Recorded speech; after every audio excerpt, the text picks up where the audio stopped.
আরেকটি প্রশ্ন হলো, আর্জেন্টিনা ব্রাজিলের পতাকা কেনা ও টানিয়ে মহব্বত করা কি জায়েজ? এতে কি কবিরা গুনাহ হবে? এই প্রশ্নের উত্তর দিতে গিয়ে আমরা ঐতিহাসিক হাদিস আপনাদের সামনে পেশ করব, যেখানে আবু দাউদ শরীফের 4031 রাসূলুল্লাহ সাল্লাল্লাহু আলাইহি ওয়াসাল্লাম বলছেন, মান তাশাব্বাহা বিকওমিন ফাহুয়া মিনহুম।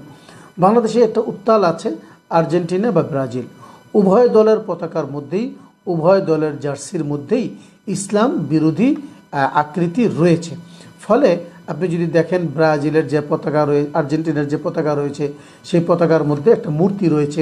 এরপরে ব্রাজিলের যে পোশাক রয়েছে, এই পোশাকের মধ্যে ইসলামিক কোনো কালচার খুঁজে পাওয়া যায় না। ফলে আর এটা যেহেতু অমুসলিম ইহুদি খ্রিস্টানদের দেশ, ইহুদি খ্রিস্টানদের দল, ফলে এই সমস্ত দলকে মহাব্বত করা এটা ঈমানের সাথে একটা সাংঘর্ষিকপূর্ণ বিষয়। বিধায় কোনোভাবেই এই সমস্ত খেলা তো দেখা যাবেই না, এবং এই সমস্ত খেলা দেখতে গিয়ে, তাদেরকে মহব্বত করতে গিয়ে তাদের পতাকা নিজের বাড়িতে টানানো যাবে না। রাসূলুল্লাহ সাল্লাল্লাহু আলাইহি ওয়াসাল্লাম বলেছেন, মান তাশাব্বাহা বিকওমিন ফাহুয়া মিনহুম। যে যাকে যার সাদৃশ্য অবলম্বন করবে তাকে সেই দলেরই অন্তর্ভুক্ত গণ্য করা হবে।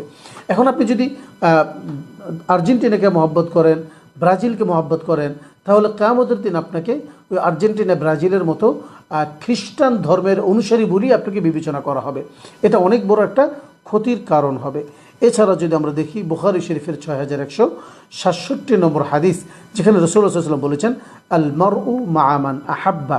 যে যাকে মহব্বত করে কিয়ামতের দিন তার সাথেই তাকে উঠতে হবে, তার কিয়ামত তার সাথেই হবে।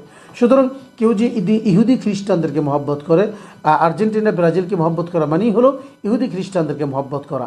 আর এই মহব্বতের মাধ্যমে যেহেতু হাদিসে বলছে কিয়ামত তার সাথে হবে, তাহলে যারা মহব্বত করে খেলা দেখবে, পতাকা টানাবে, তাদেরও কিয়ামত ওই ইহুদি খ্রিস্টানদের সাথেই হবে, যেটা একজন মুসলমানের জন্য অনেক বড় ক্ষতির কারণ।